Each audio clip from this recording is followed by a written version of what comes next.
2025, everybody. Today I'm doing a lecture on mindset and motivation in 2025. So we're talking about New Year's resolutions, getting our shit together in the new year. So I'll let you guys start coming on.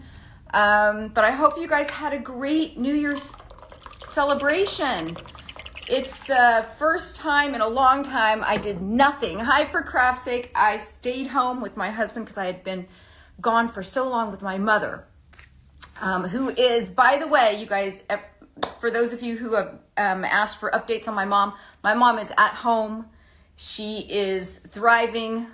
She survived a heart attack. She still has Alzheimer's. She has got a caretaker now. So she's doing great. Hi, for craft's sake. Hold on one second. Let me grab a tissue. Sorry. My allergies are acting up. I hope you guys are all well. I wanted to talk about mindset and motivation because it is 2025. And I don't know about you, but I got shit I gotta do to this. I have stuff I want to do. So I'm gonna get into it.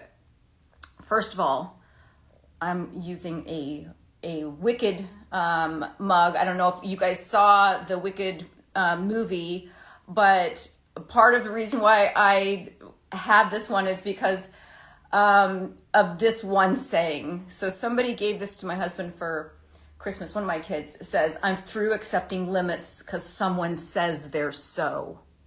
So done with that, Christine _152. Aren't you as well? I'm through accepting limits because somebody says that they're so. I like that you guys talk back and forth, for craft's sake, and Christine 1512. Okay, mindset and motivation. Hi, Holland. Fueling up, and I'm going to get going here. Why is it so important when we're talking about a positive mindset? Why is it so important? And I'm going to tell you, and this is going to be a little bit shocking, but a positive mindset is going to help you live longer. I know it's a giant statement, but when I mean live longer, I mean significantly longer just by your mindset. And I've got a lot of research to back that up. I know it's a big statement, so bear with me. I want to start with an example because when I start with an example, if you guys can connect the dots, all of a sudden it's like, wow, that makes complete sense. So let me just start with this. Have you ever had, for those of you who are on here, have you ever had like a really good hair day? And you know what kind of hair day I'm talking about. It's like the Goldilocks hair day, right? It's not too clean. It's not too dirty. It's laying and doing exactly what you want it to do. If any of you guys had a really good hair day, or you've got a pair of jeans that you have been, you've put them on 5 times and they're your favorite pair of jeans, but every time you put them on, you're like, oh, I don't like them. They're not, I used to love them, but now they're like, getting stuck around the thighs, anything like that. That is a big one for me, right? I don't weigh myself a lot, but I go based on like, how do my favorite pair of jeans fit? So you guys know when you have that mindset of your jeans slip on a little bit more comfortable, right? Or you've got a great hair day going on, or you've started microneedling and you're at like a 7 to 10 day sweet spot where your skin hasn't looked this good in a very long time, then you know what I mean. That positive mindset can change what you do with the day. So if your favorite pair of jeans are sliding on just a little bit easier, if your skin is clear, if you're having like a really good hair day, you're so more likely, let me just change that. You're more likely to get out there in the world, right? To want to have lunch with girlfriends, to get to a gym to exercise, to make those, good choices for your body. But if you cannot button up your jeans and you're having a metaphorical bad hair day, you're far more likely to plop your ass on the couch with a bag of Doritos and binge watch something on Netflix. That's just how we work. That's how our body works. So when you talk about that, when you look about that as like, if somebody if somebody tells me that I'm looking tired again, I might just lose my shit, because I have been tired. I've been sleeping in the hospital next to my mom. But when you get that mindset of like, you like what you're looking at in the mirror, your skin looks clear, you look well rested, your jeans are fitting great, your hair is like doing what it's supposed to do, it changes what you do with that day. So keep that in your head for a second, because that's the positive side. If you have a positive mindset about anything, your health, where your career's going, what's going on with your family, but if you can equate that with a good hair day, or slipping on those skinny jeans a little bit easier, you can get that sense of it changes what it does with that day. The same is true for the negative. If you've got a negative mindset, good morning, Izzy. If you've got a negative mindset and you've got like a major zit in between your head, or you just did Botox and you've got major bruises, you know that changes what you do with that day. If you're feeling bloated, right? Your favorite jeans aren't fitting like they used to. It's not like all of a sudden we're like, oh, you know what? I can't zip my jeans up properly. I know I'm going to start on this whole health kick. That's just not how our brains work.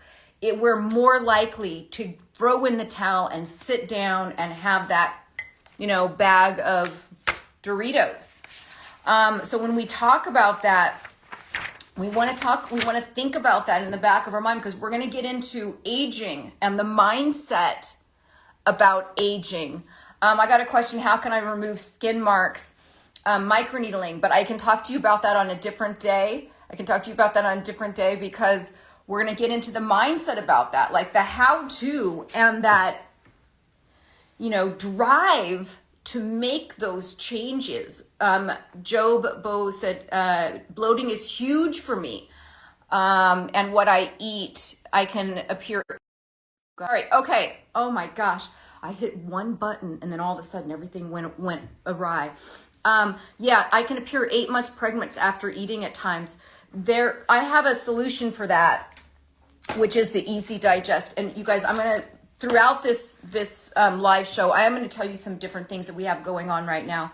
Right now, if you add an Easy Digest, which helps with bloating, it is literally a de-bloat medication supplement. If you add this to any of the Live Young supplements, you'll get a free month of a healthy aging multivitamin for free. So that's going on right now that could help.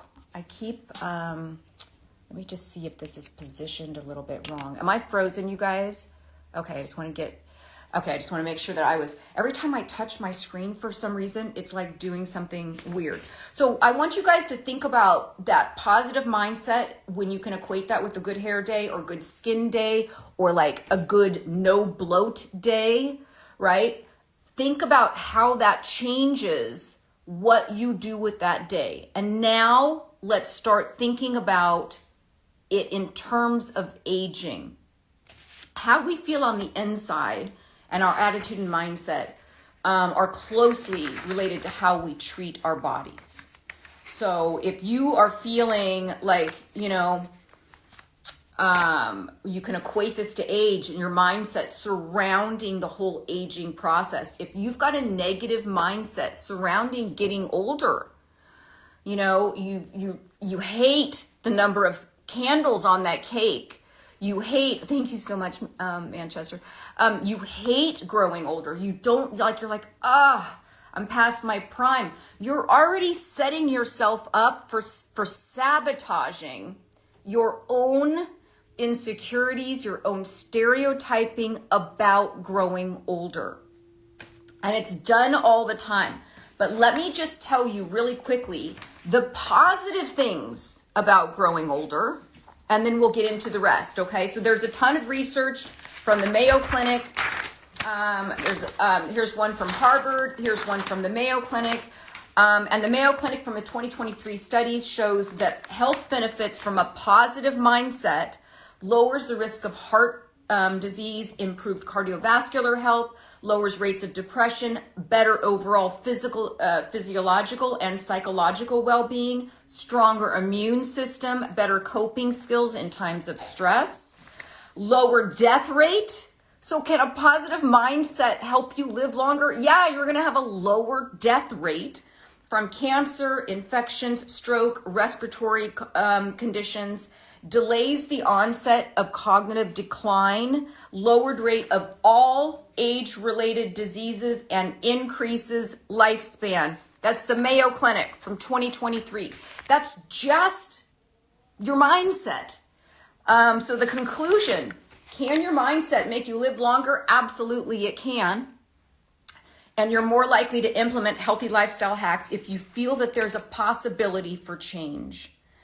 And so I want to get into that. The Harvard study also said that people with more positive attitudes about growing older tend to live healthier lives than those with negative thoughts about aging. So it lowers the risk of diabetes, lowers the risk of strokes, lowers the risk of heart disease, lowers the risk of cancer, better sleep, less depression and loneliness, greater sense of purpose and optimism about the future. So there's your two major clinical studies from the Mayo Clinic and from Harvard, both in the last couple of years from 2022 and 2023, that shows you that the mindset can have a huge effect on your health, okay? Where does this come from? Where does this mindset come from? And why do we have all of these negative mindsets about growing older? Where is that coming from? We're not just pulling it out of left field, right? And I feel like sometimes when I coach different things, whatever it is, whether it's skincare, whether it's how to make stronger bones, whether it's, what kind of exercise we should be doing, if we understand the why, we're so much more likely to implement those healthy lifestyle hacks that make the difference, right? So where does it come from? It's coming from our environments. And we're sometimes doing it to ourselves. And I think that this is the part that is shocking and a little bit eye-opening because we do it to ourselves all the time. Our environments are composed of a billion different factors. The media we consume, everything, even things like cards, birthday cards, all of this is media that we are consuming. How we're raised, right? Were we around grandparents that were always sick? How we're treated by others, the people around us, our religion, etc. It's all of this. Product marketing, blah, blah, blah, blah, blah. It goes on and on and on. And let me just give you one example about this. Vogue in 1964 published an article on cellulite. 1964. So I was born in 68. This is 4 years. Social media, Christine, yes, Christine, absolutely. Vogue, so the first type of social media were magazines, right? We all got like our People magazine. We all got like our Vogue and different things like that. Vogue published an article in 1964 on cellulite. And it was only after that publication of that article that now cellulite is a multi-billion-dollar industry in which we're trying to fix something that we weren't originally trying to fix in the first place, because it is a part of female anatomy. It is the way that the fascia in a female is different than a male. That's why females have cellulite and a lot of males do not all males, but most do not, and it's because of the way that our fascia runs throughout our entire bodies. It's very different. It enables us to be able to spread, to have children, but when it's published in Vogue in 1964 as like a problem with solutions, you better believe somebody's making a ton of money off of it, right? So it's where are we getting these negative mindsets? And a lot of them is coming from things like social media, things like television, a lot of different stuff. These environmental influences, they plant these little seeds, right, that get fertilized and fed all the time. And it's that negative self-talk that we have that lets us know like, oh, when we see something that is outside of the norm. Say you see somebody who's 56 years old, who, like myself, who feels like they're in the best shape of their life. Is that really something that you would think as a midlife woman or somebody who's midlife looking at this, watching this? Is that the norm? Is that what most midlife women feel? Or do you categorize that into like, well, that's an exception. That's not really in my world, but that's the exception to the rule. And that's what we do constantly. Are what we're bombarded with in terms of those negative images about aging, are they justifying what we already have, those beliefs that we already have? Or are we putting them in a separate category as if they are the exception to the rule? That's not the norm that we tell ourselves, right? Yet when we're doing this, when we're telling ourselves that this is not the norm, that it's not normal to be 56 and feeling great and having your hormones optimized and having your skin, being something that you're proud of and working out the way that you are and being pain-free and sleeping well and having only minimal amounts of stress and eating right. If this is not something that you are used to being exposed to, you can put this in a category of, well, that's the exception to the rule. And in doing that, in saying that that's not normal, and I'm telling you it's normal because I coach it all the time. I see it all the time.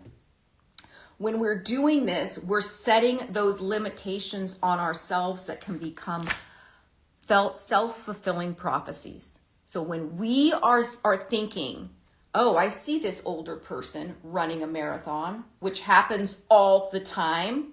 When I see this person running a marathon, this isn't the norm. This is the exception to the rule. Therefore, it's not something that's in my wheelhouse to be able to do.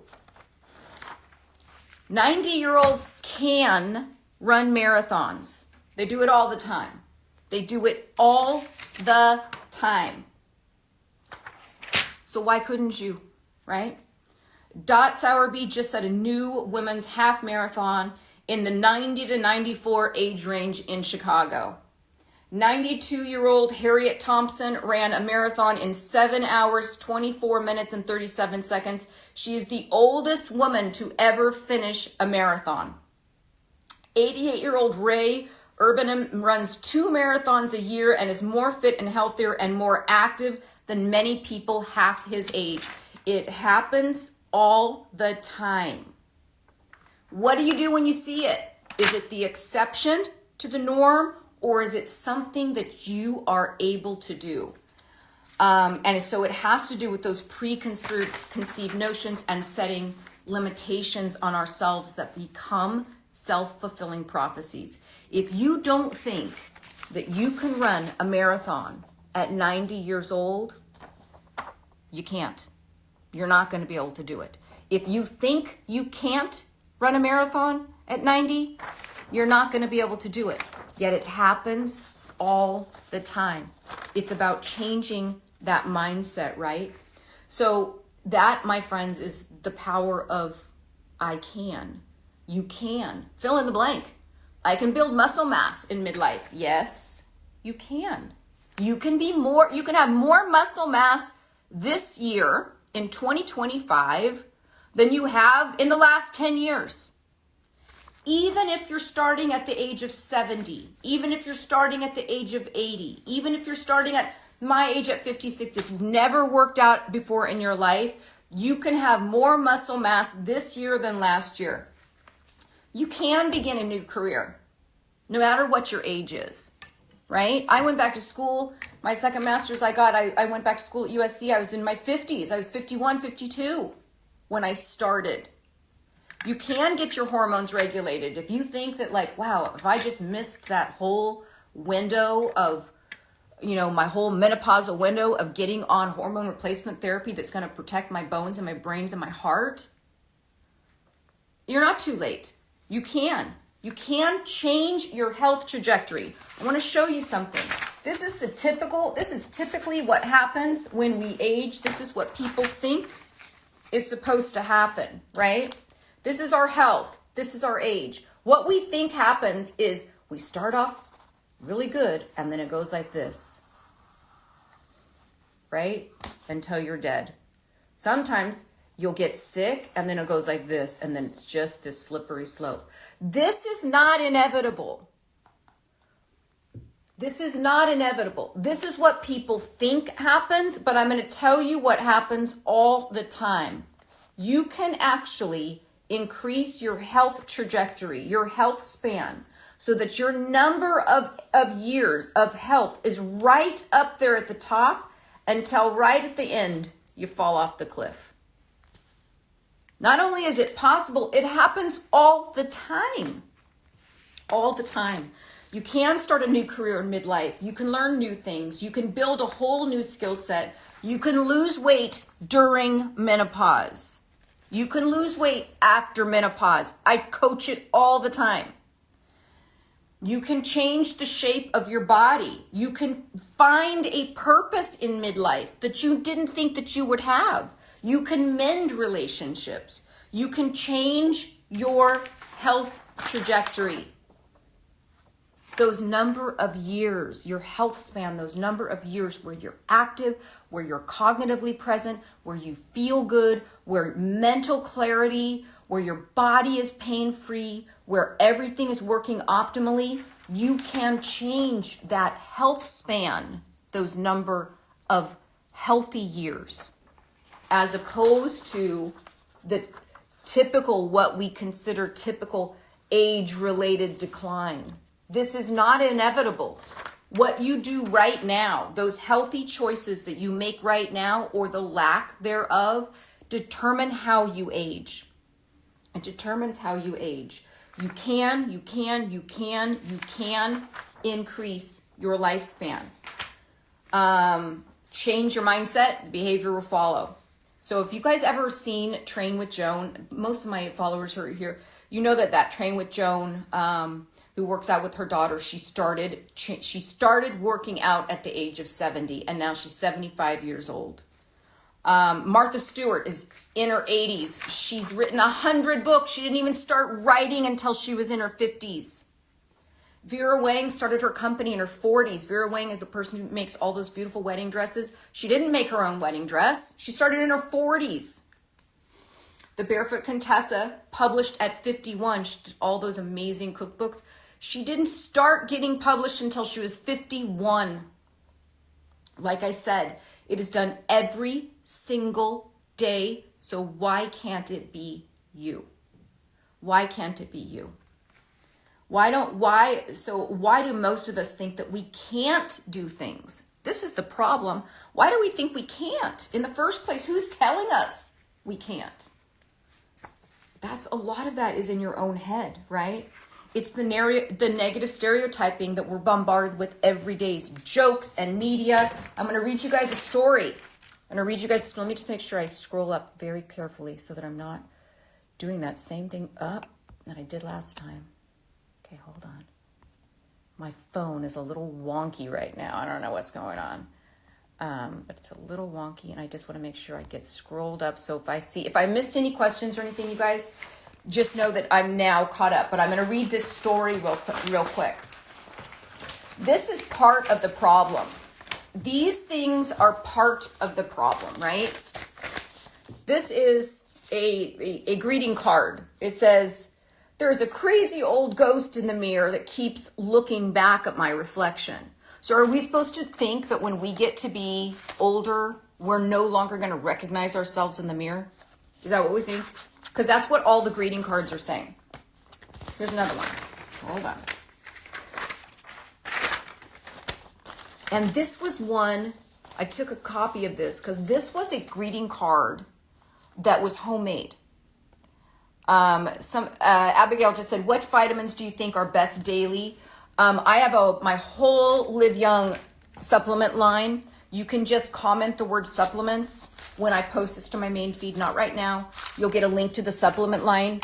Obviously a multi-vitamin D, magnesium, Osteomax, Fiberline. I got a whole line of them. But text me afterwards, or you can just comment. So this card is homemade. I'm going to read this to you. Now, granted, I'm 56, so this card in 4 years will be meant for me. Turning 60 is nothing to Snickers. They used all candy. This should already be an indication of the problem. If you're eating shit like this, all of this stuff might come true. But let me read the card to you. Turning 60 is nothing to Snickers about. Your mind will play tricks on you. Your joints will begin to be crunchy. You will have butterfingers. What does it say? I don't even know what this is. Your Whoppers? I don't know what that means. Your something won't work. You'll be popping pills like Tic Tac. You'll take numerous recess fast breaks to the bathroom. So you'll have zero energy. So take 5 and have mounds of fun. You deserve some extra attention on your birthday. I'm sorry, but this is fucked up. This is not how most 60-year-olds feel. But think about this for a second. If we think it's inevitable that our bones are going to get crunchy and our joints are going to get crunchy at the age of 60, what happens when our bones get crunchy or something goes on and we get a little crunch in our joint? Do we chalk it off of like, oh, well, that's inevitable. That's part of aging. I already know that I have this negative mindset that my bones and joints are not going to work as good. So I don't need to seek medical advice for that. Do you understand what I'm talking about? I don't need to seek medical advice because I'm going to forget things. My bones are going to be crunchy. I'm going to be popping a lot of pills like Tic Tacs. I'm going to have to be racing to the bathroom. My mind is going to play tricks on me. If we think that our mind is inevitably going to be playing tricks on us as we age, how much less likely are we to seek medical advice when we start forgetting things? Do you know, this is a point that I wanted to make. Do you know that by being dehydrated, your brain doesn't work as good? You will forget more things if you're dehydrated. If you're not properly hydrated, especially as you age, because what happens when we age, one of the things that is true that happens when we age, is our brain does not tell our body how thirsty we are. We oftentimes will start mistaking hunger for thirst. This is probably happening now for you guys if you're in your 40s or 50s. You think that you're hungry when actually your body is craving hydration. So we'll eat something thinking, but this is really what we want is hydration. And so if you are somebody that thinks like your cognitive ability is going to automatically decline and you get to be 50, 60 years old and you're realizing, I'm forgetting to where I'm putting my keys. Oh, wait, what was that movie I saw again? I can't remember what I did yesterday. You might be thinking, oh, that's just a normal part of aging, when it could be something so simple as you are dehydrated. And that's what I mean by the negative mindsets, those negative stereotypes affecting your health, because you're going to be a lot less likely. Somebody said, it's effed up. I turned 60 in September and I'm not lying down and taking it. No, Joe Bob. No, Joe Bob, 9:15. Do not lie down and take it. It's bullshit. Is what it is. I'm sorry, but it's bullshit. I'm 56. I feel freaking fantastic. Do not let this crap dictate what is important, and your health is the most important. I did a story, or did I do a reels or a story? I don't remember. There goes the brain. Let me get some hydration. I did a story yesterday that I then turned into a reels about it's a good time in the beginning of the year to get to the doctor. get your teeth cleaned, go get your cholesterol checked, get your blood work, all of those age-related markers, like when do you get a colonoscopy? 40 if you're at risk, 45 if you're not at risk. When do you get your shingles vaccination? Because by God, you do not want to get shingles. You do not. If you've ever had chicken pox as a kid, if you've ever been exposed to chicken pox as a kid, the shingles vaccination is in your body right now. The chances, if you do not get, and this is not talking about anti-vaxxers or anything like this, if you've had chicken pox before in your lifetime, your shingles, it is dormant, and your shingles is ready. The chicken pox, I want to say virus. Sorry, oh my God, I couldn't think of the word. The chicken pox virus is laying dormant right now, ready to jump up there and come out in a whole different way when you become older. This is not a scare tactic, but this is the reality. So we can talk about reality of like cognitive decline being highly associated with dehydration, which increases with age. Dehydration increases with age. Why? Because our brain stops relaying that message that we are thirsty the same way it did when we were younger. That's just facts. Just like most of us, for the majority of us, your eyesight will start to diminish. These are facts, but it is not facts that all your bones and joints get crunchy. It is not facts that you will have cognitive decline. It is not facts that you're going to be lonely and you're going to be popping a bunch of pills, that your body's not going to be able to work, that your mind's not going to be able to work. That's bullshit. Or that you're going to look like this and not ever be able to recognize yourself. Who is this old lady looking back at me? The day that this is me is the day that I will probably throw in the towel, because that's just not going to happen. Okay, so that we went over that. I'm going to read you this story, but I want to show you some of the other. Look, this I got off a greeting card. Happy birthday. Don't let old age get you down. It's too hard to get back up. Now, that might be true for some older people who have never exercised before in their life, or they've got a serious injury, right? Or you are in metabolic distress and you are obese, and therefore, once you fall down, if you're older and you've got a lot of other comorbid things that are happening, disabilities and stuff that are happening, that might be true, but that is not inevitable. Things you can do right now change this. Things you can do right now, no matter what your age is. If you're 80 years old, you should be working on this to be able to get up. If you're 40 years old, you should be working on that to be able to get up, because the way that you exercise needs to change as you age. You can't just only jump on a treadmill and think that you're going to create mobility and strength and all of the stuff that we need to get one body through the aging process. Okay, look at this one. Crap. Where the heck was I going? This is an older gentleman along an ocean front. Nobody around him, and he forgot where I was going. This is not inevitable. This is supposed to be funny. That's the thing. This is a greeting card given to somebody that's supposed to be funny. Now, if you get to a point where you have gotten someplace and you have forgotten, where am I going? This is not something where you want to sit back and say like, well, that's just a normal part of aging. Get your ass to the doctor. That make sense? Get your ass to the doctor. If you end up in a place and you don't know where you're going, you need to get to the doctor.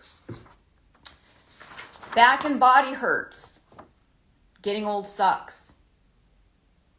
This is not inevitable. The more you use your body, the more you exercise, the more you incorporate stretching, the more that you incorporate movement of different types, your back and your body hurting with age is not inevitable.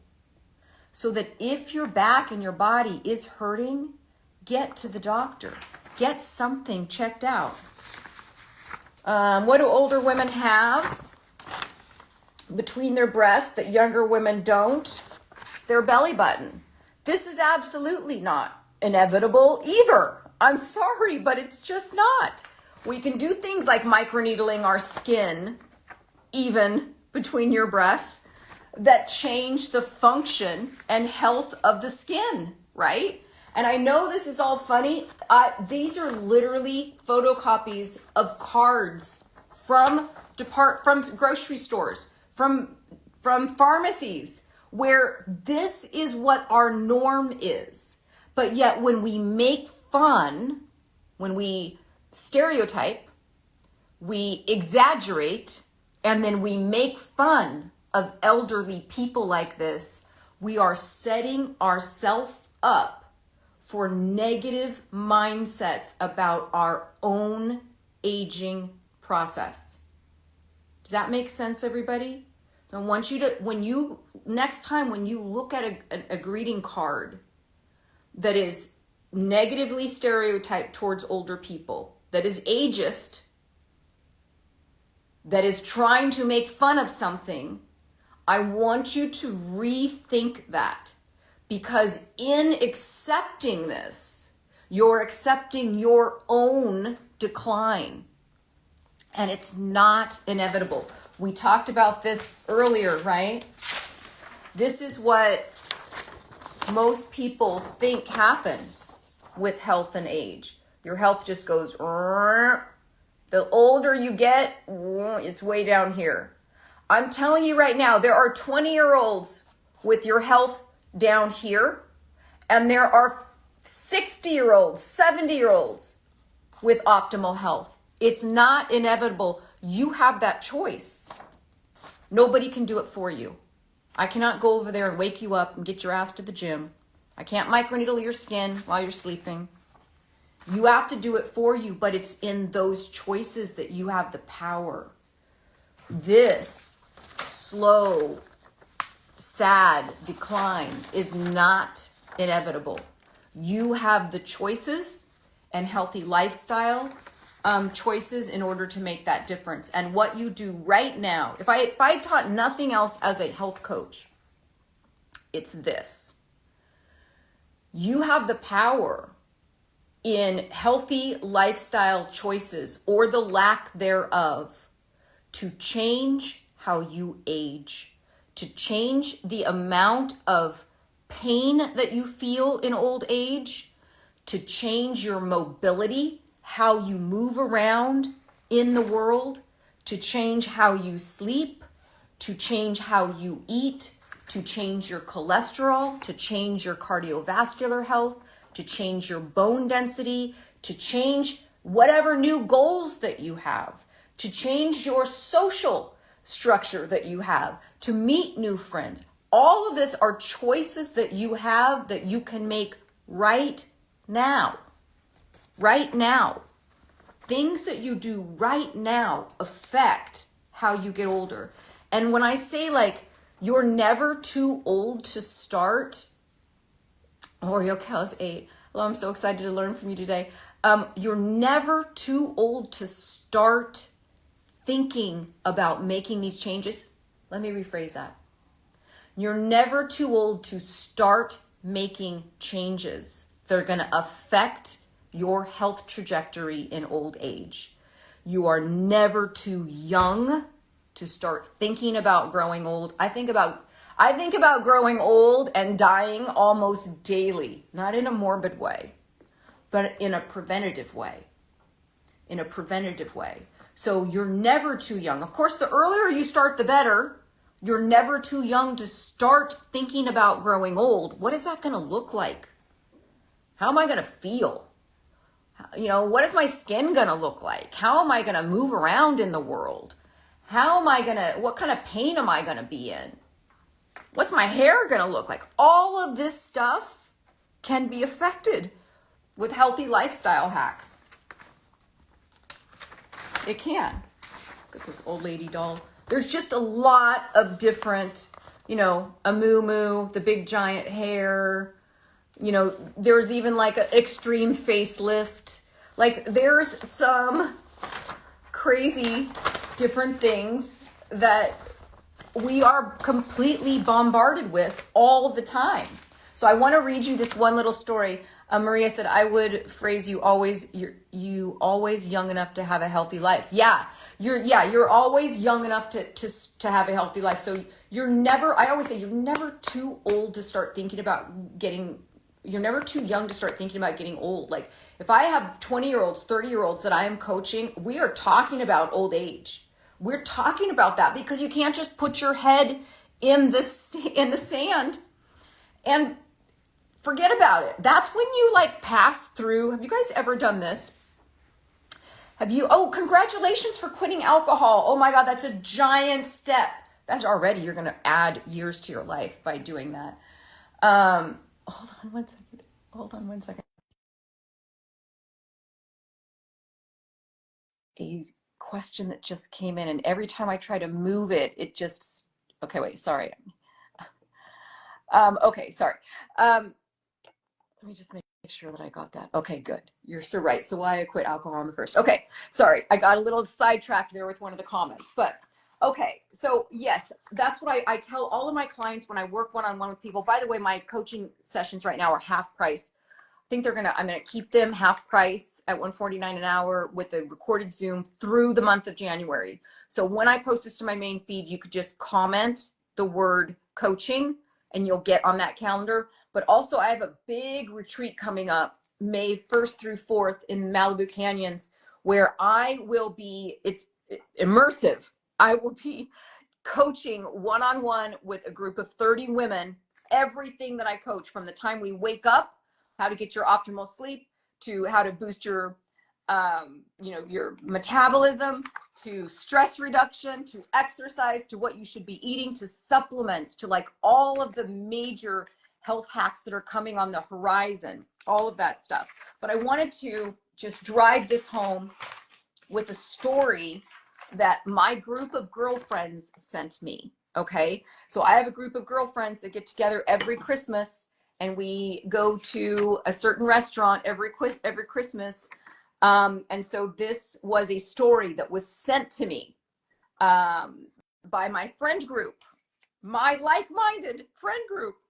And the story is this. Everybody ready? A group of old friends discussed where they would meet for lunch for a reunion. They were all about the age of 40.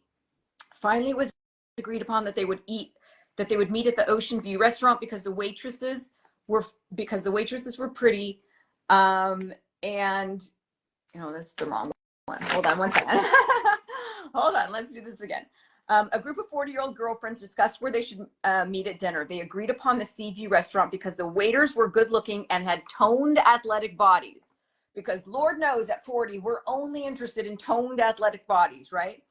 10 years later, at 50, the same group discussed where should they meet for dinner. They agreed on the Sea View restaurant, same restaurant, because the food there was delicious and the wine selection was excellent. Okay, 10 years later at 60, so I'm not even 60 yet, the group once again discussed where they should meet for dinner. They agreed upon the Sea View restaurant because it wasn't noisy, they could park easily, and the restaurant had a beautiful view of the sea. 10 years later, now at 70, the same group once again discussed where they should meet for dinner. They agreed upon the Sea View restaurant because it had a lift and also was wheelchair accessible at 70, because it had a lift and was wheelchair accessible.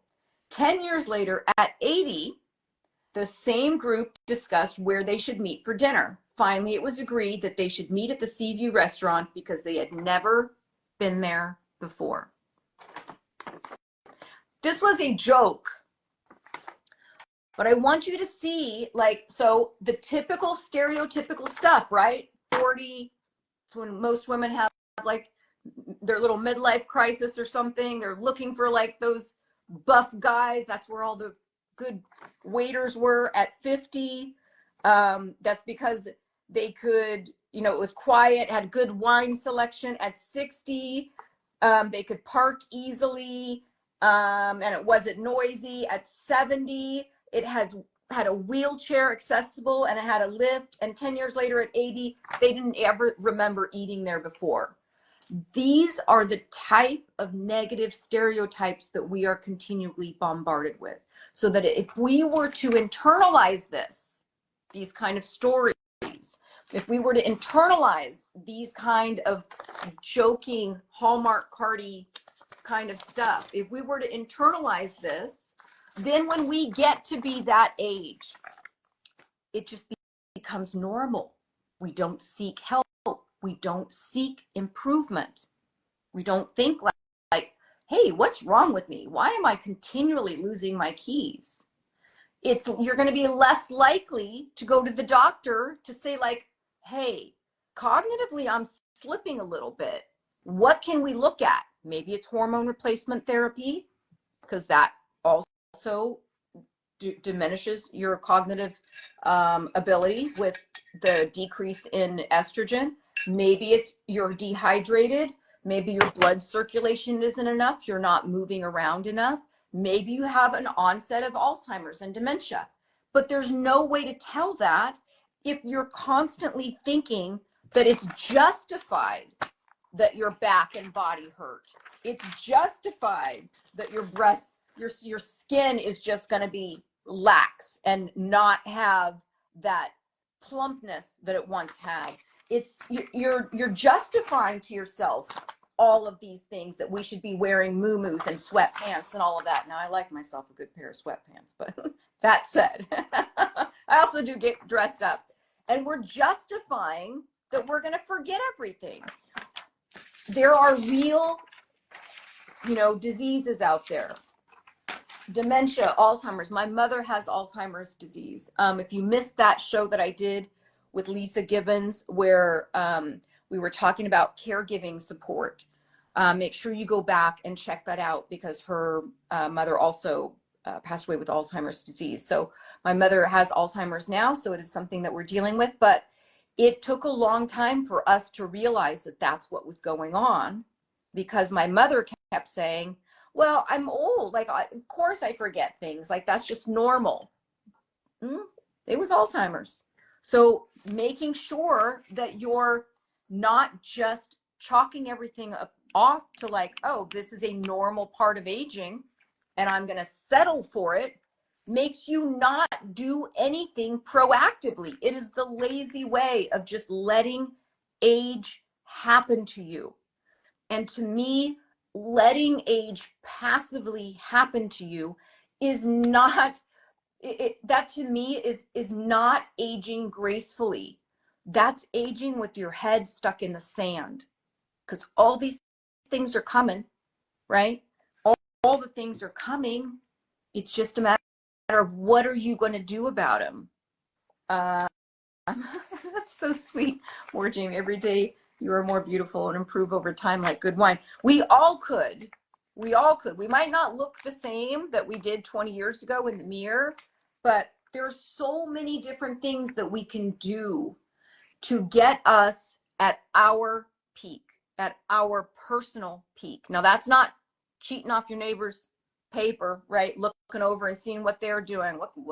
How's their skin looking? Or why are they so skinny? Or why, all of this stuff. But doing the best that you can and not throwing in the towel, no matter what your age, is super, super important. So I just read you that story. I cannot believe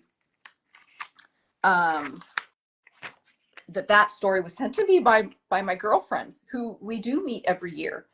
But yeah, that was a lot. And most of you, I'm sure, probably laughed at that joke.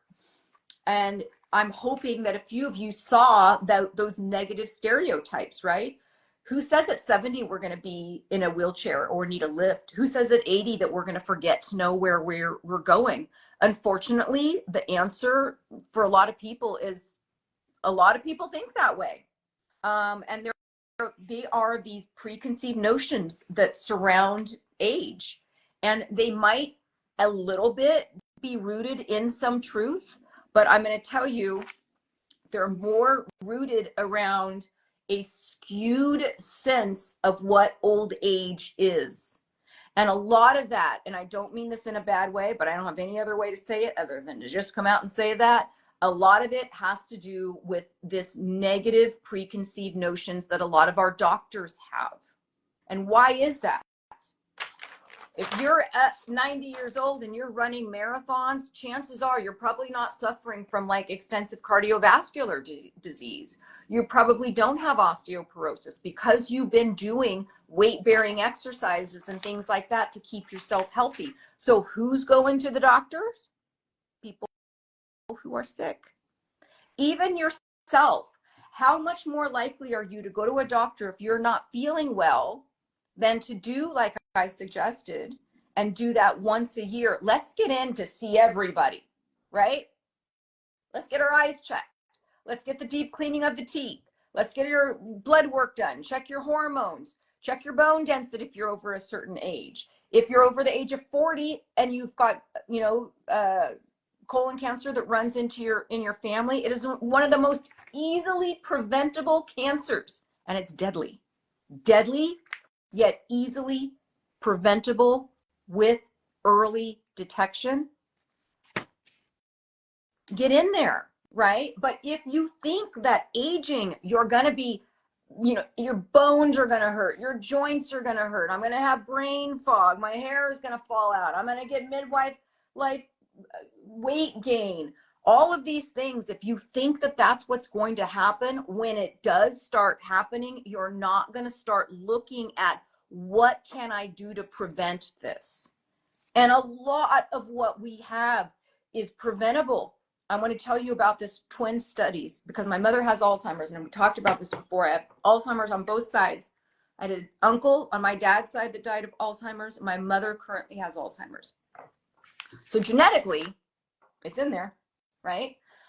And yet they've taken twins, both that had the ApoE Alzheimer's gene, separated them at birth, not purposely, but they were separated at birth. One developed Alzheimer's, one never developed Alzheimer's. Same genetic composition. Why? That's lifestyle. That's lifestyle factors. We are not a prisoner to our genes. We're not.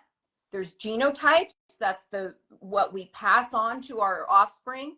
And then there's the phenotype, that which expresses itself, right? Those which express itself, which are highly influenced by lifestyle changes. Highly influenced by lifestyle changes. So even though there might be like a preconceived notion of, oh, when people get older, they cognitively decline. If you were to look at like a whole, do a whole broad research on that without thinking about plaques and tangles associated with Alzheimer's, without thinking about anything else, without thinking about how hydration makes your brain work better, how being deficient in certain nutrients make your brain cognitive function worse, without thinking about anything else, there is some root of truth in that, right? Because older people, when they get older, their brain is not telling them that they're thirsty. So a lack of hydration can lead to a lot of different stuff, including cognitive impairment. When older people get UTIs,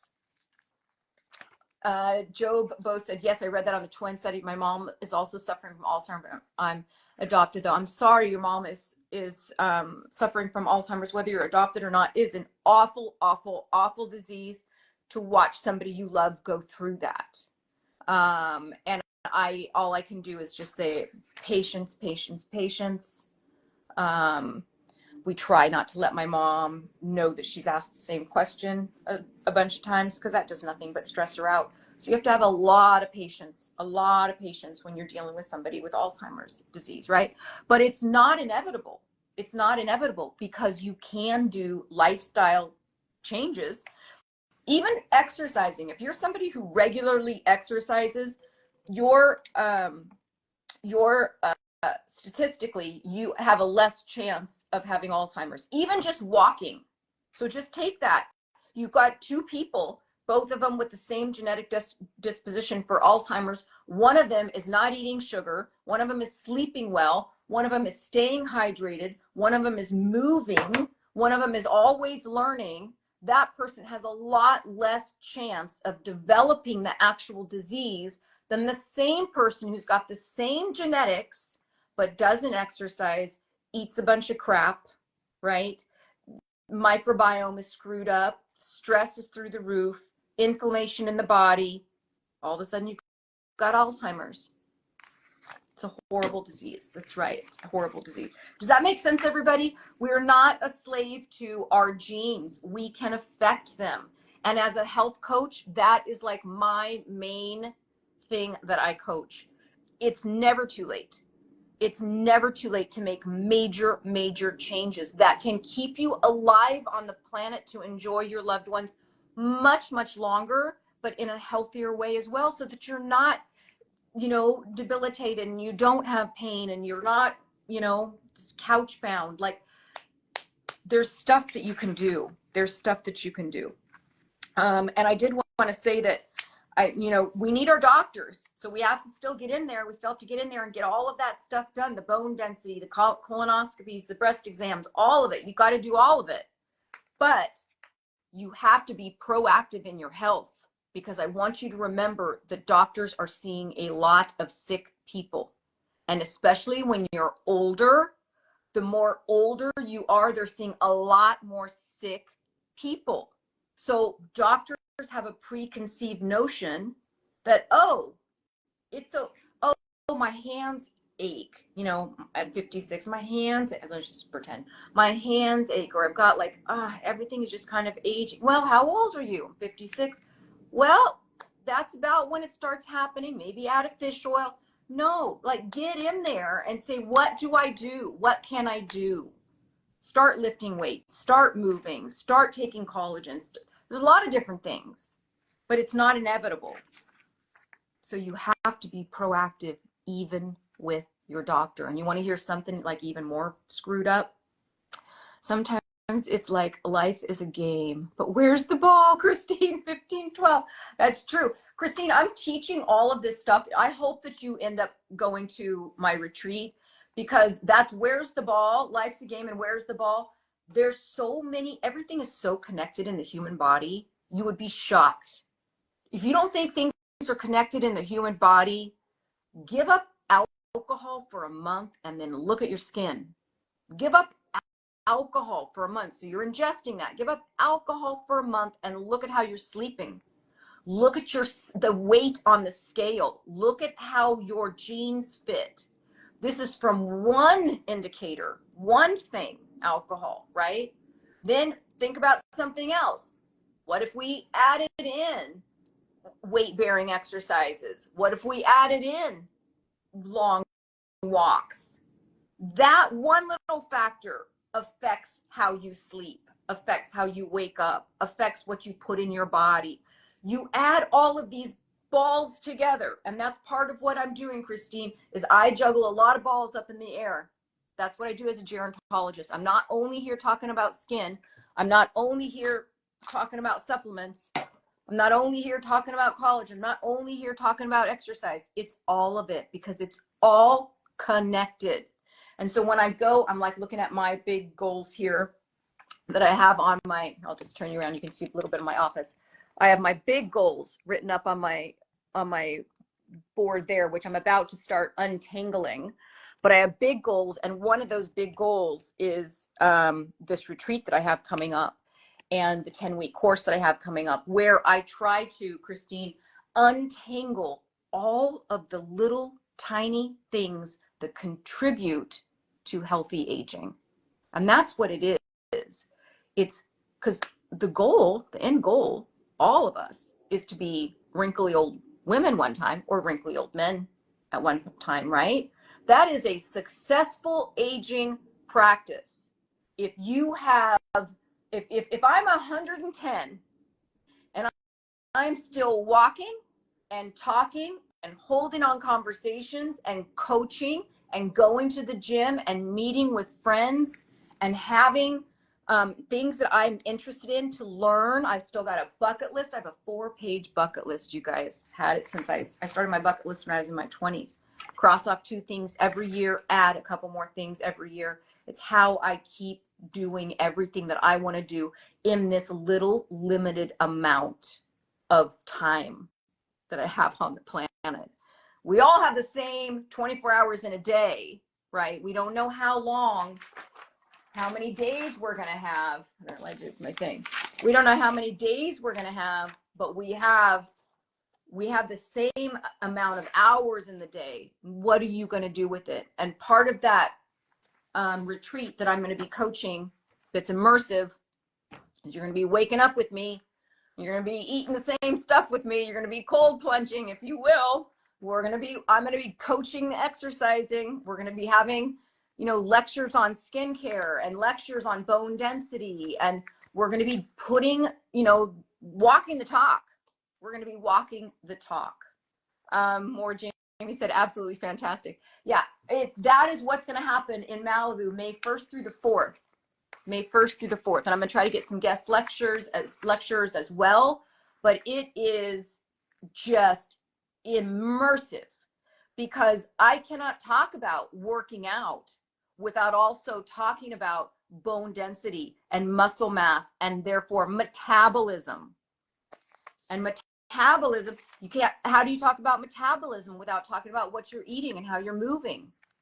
How do you talk about bone density with only talking about supplements? It's not. It's weighted vests, it's lifting weights, it's a lot of different stuff, right? How is that all intertwined in this amazing one body and mind that we were given? And how do we take this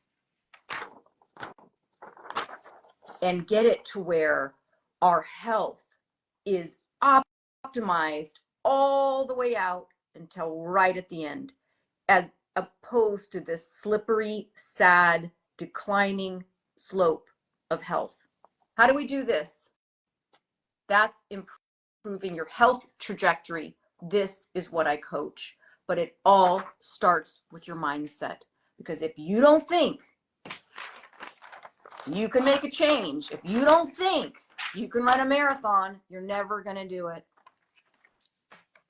If you don't think that you can get to old age and still be motivated to work out and still love it and still think that you're going to be proud about what you look like in the mirror, at 110, I'm 56 now, so at 112, let's say, I'm halfway there. At 112, let's say, I'm going to be full of wrinkles. But the health of my skin is going to be optimized. And does that mean that I'll probably have a lot fewer wrinkles than somebody who wasn't addressing the health of their skin? Most likely, yeah, most likely.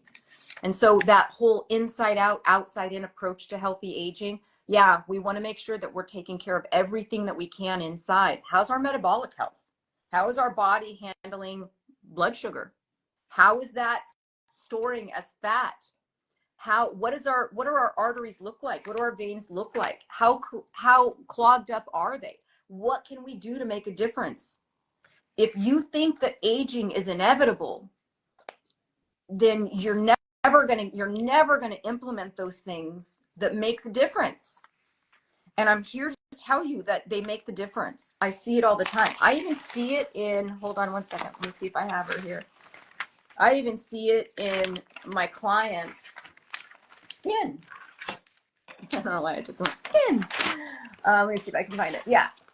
Just even in my protocols that help with all the whole anti-aging gadgets that I use, right? Those healthy aging gadgets that I use, and how do I fit those all in a weekly thing? I can tell the difference in my client's skin, and I'm going to show you this really quickly. This is my client last year. This is my client last year. Okay, I want you to get a good close look, right? At 60. This is my client at 61. This is my client at 60. This is my client at 61. Nothing shines brighter than optimal health. Nothing shines brighter than optimal health, but at the same time, she's working on the outsides too.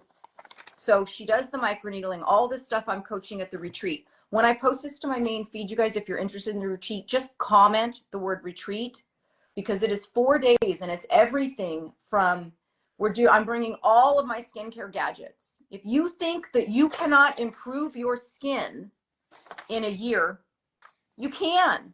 And it starts with that mindset. This is my client. This is a close-up of my client. She's 61. No, sorry, she was 60 here. Just look at the texture. Just look at the texture. This is 1 year later. 1 year later. This is 60. This is 61. Not only does the stuff that we do on the outside of our skin improve the quality of the skin and the function of the skin, but what we do inside does as well. This is why I said, like, if you think that it's not all connected, give up alcohol for 30 days and then look at your skin, look at your weight. It's all connected. It's like, don't sleep. You know, I noticed the difference when I was sleeping in the hospital next to my mom. Like, I look like shit. I knew those days. It's like, oh my God, I don't look right. Well, because sleep is connected to your skin. All of it is connected. Okay. Let's see if there was anything else. Oh, one thing I wanted to tell you. You think that, like, the doctors are a little bit biased, because they are, because they're seeing a lot of older people that are sick. Because like I said, the marathon runners are only going like their once a week checkup, right? They're once a month checkup. They're not going every time that they're sick, because they're sick a lot less if you're doing this kind of stuff. So the people that go to doctors when they're older are people that are in poor health. They're just in poor health. And guess who is on the boards? Anytime you see like a Grey's Anatomy, or you see like any sort of hospital show in which they are dealing with older people, there is a doctor behind that. There's a doctor behind there saying, oh, let's give them this, let's give them that. Oh, this would normally happen, that would normally happen. So even things that we're seeing on TV, any sort of medical show, is biased in age based on the doctor that is on the set. So when you see somebody walking down the street on a medical show and they're 70, you don't see the 70-year-old jogging by, do you? Because that would be an exception to the rule in the doctor's office. You see the 70-year-old with the walker. There's a lot fewer 70-year-olds with walkers than what you see on TV. That's the bias from doctors, not their fault, but when they see people that are 60, 70, 80 years old, they're seeing people that are in poor health, because we tend to go to the doctor when we are sick rather than when we feel great. Does that make sense? So sometimes doctors are the worst in perpetuating the negative stereotypes. Okay. Yeah, so that's part of it. So like if you have that sense of, not sense, but because I've explained it to you, that doctors tend to perpetuate those negative stereotypes of people that are sicker when they're older than what the normal population is. It stops you from seeking doctor advice or going to a doctor when those things start to slip in you, right? If you have osteoarthritis, you guys, if your hands hurt when you're typing on your phone, that's not okay. But if you have in your mind, oh, well, of course my hands hurt, I'm in 50 or 60 years old, I'm sorry, it's not okay. You can get on an anti-inflammatory diet. You can look at your stress level. You can look at, like, how am I circulating my blood? What am I eating that's contributing to inflammation? Inflammation is the root cause of all age-related disease. So when you look at things like this, of like, oh, simple things like my hands hurt. Well, how old are you? Does it matter? My hands hurt. Let's see what we can do about it. Does that make sense, everybody? If we accept if we accept cognitive decline as a normal part of aging, we're far less likely to seek help. We have to be proactive with our health and make the lifestyle changes necessary to prevent what we may have previously thought was inevitable. We have to be proactive in our health so we can seek those changes necessary to prevent what we previously thought was inevitable. It's not inevitable. And here's the thing, drugs, treatments, foods, even supplements are available to stave off a lot of different age-related diseases. You just cannot assume that they're just part of normal aging. There's no blueprint to normal aging. And I'm telling you, you have a choice. We all have a choice. You have a choice to age in such a way that you are expanding and extending that health trajectory, right? So that you are functioning all the way pain-free, all the way to the end. Then you might get a little sick. You might have a slippery slope here. But this sucks. I'm sorry. This is not inevitable. It's not inevitable. Don't take that. Don't take it laying down. It's your one chance. You've got one chance. Don't let somebody else tell you what you should be doing at a certain age. Miss Mandrill, I love this and I truly needed to listen to this today. I'm so glad. I'm so glad. So even the phrase anti-aging, you guys, has negative connotation, right? We're not against aging here. I'm pro-aging because you know what? The alternative would suck. If we weren't aging, we're dying.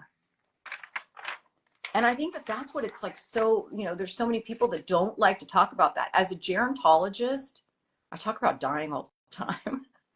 I think about dying all the time because it's in that thought about dying that helps you live your life, right? Do I want to die full of pain? Do I want to die laying in a hospital bed? And listen, we've got control over a lot of stuff.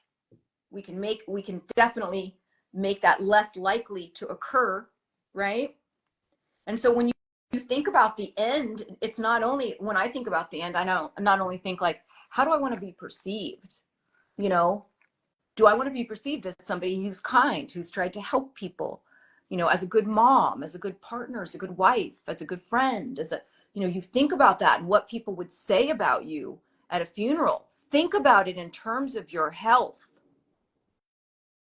Think about it in terms of your health, not just a legacy that you would leave behind based on your personality, but how do you want to spend that last month before you're underground or, however you want to go? How do you want to spend that last month? In pain, pain-free, active, walking, social, learning new things. I might go back to school again. I don't know. There's so many good things about getting older. A study for Columbia University in 2022 said older people are more often happy as they age. Older people have more time to do what they always wanted to do. Older people often have deeper, more meaningful relationships. It's true. Older people, child rearing is in the rear view mirror. So there's more self-care is more doable. If you're a midlife person and you have not done self-care because you have been way too busy taking care of kids and now older parents, book a one-on-one session with me. I'm half off right now. Let me figure out and show you, where do you put in all of this self-care that's going to change your health trajectory, keep you on the planet longer, but keep you living better, keep you accelerate, keep you to continuing to improve. Can you have better anything this year than last year? Yes. You can. Absolutely. If you think that you can do this with your skin between 60 and 61, I guarantee you, you can do that with your heart. You can do that with your brain. You can do that with your bones. This is the stuff we see. We can see this, right? But the concept is the same. We're still tricking our body into behaving like it did when it was younger, even when we're lifting weights. When we're lifting weights and we're building that muscle mass, we're tricking our body into believing and functioning like it did when it was younger because we had more muscle mass, our metabolism was higher. So by lifting weights, are we boosting our metabolism, burning more calories? Absolutely, we are. Does it make sense? You can get better. You can call this reverse aging. You can call this, I can tell you right now, the function of her skin reversed. This is going backwards. This is younger functioning skin. It is. Isn't that exciting? But yeah, we have, so older people, this is still according to the Columbia University 2022, greater sense of self and others. We have more wisdom. We have more empathy. We have more gratitude. There are so many things that give better with age. And that's all I got, really. You know, I want to live to be 110. I used to say I want to live to be 100. I want to live to be 110. But I want to feel, I want to function, and if I'm going to be honest, I want to look the best I can while doing it. And all of this stuff I teach in the retreat. So if you want to learn a little bit more about the retreat, it is a life-changing. When I say it's life-changing, I'm bringing all of the skincare gadgets too, you guys. When I say that the retreat is life-changing, this is what I mean. It's going to change your whole health trajectory, and it'll get you, not only will you live longer, but you'll be looking your best while doing it. That's the Live Young method. That's the inside out, outside in approach to healthy aging. Okay. That's all I got. I mean, there's a lot of other stuff that I could talk about, attitude and discipline, really, you know, the self-talk, you know, the whole thing of like the SMART goal setting stuff. There's a lot of people on here that are talking about SMART goal setting. And I can do some stories and little things about that. But the main thing, one thing that I did want to talk about before I get off of here, and this is the last thing, and I know I went long because you know what? It's a freaking important subject. So I appreciate you guys for staying on here.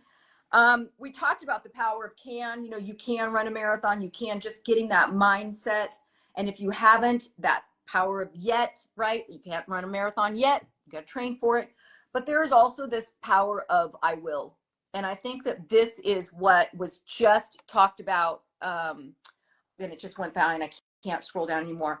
I forgot your name. I'm so sorry. But it's that attitude and that whole discipline. And that has to do with that power of I will. Stop.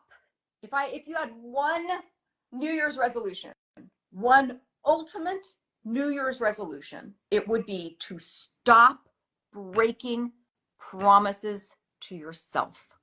Stop breaking promises to yourself. You would not break those promises. You would not continue to make a promise to like your child and then break it. You wouldn't continue to make a promise to your spouse and then break it. Yet we do this to ourselves all the time. And if our best friend continued to let us down, hey, let's go to the gym, they're a no-show. Hey, let's go to the gym, they no-show again. Hey, Darnell, you want to go to the gym? They don't show again. If my friend continued to let me down, that friend would no longer be my support system.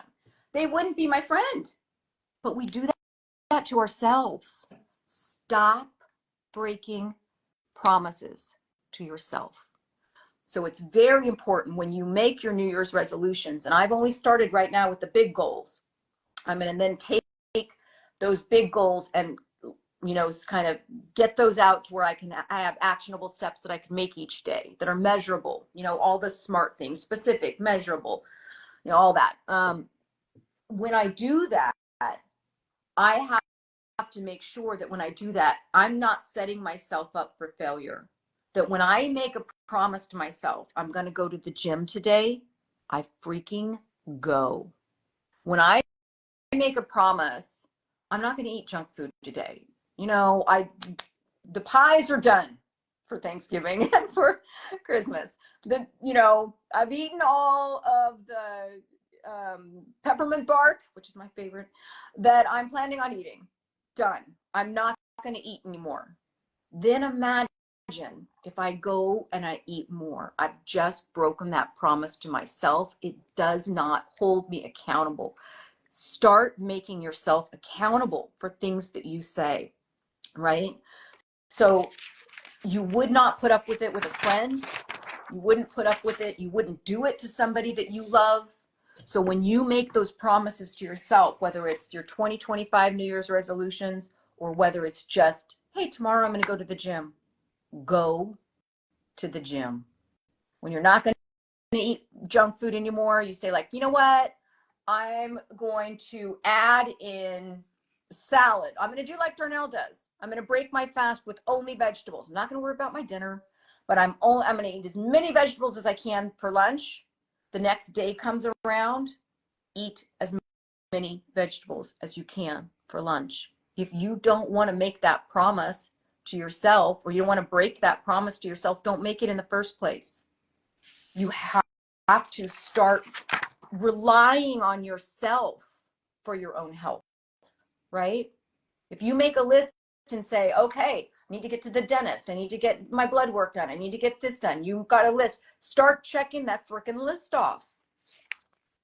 Don't let yourself down.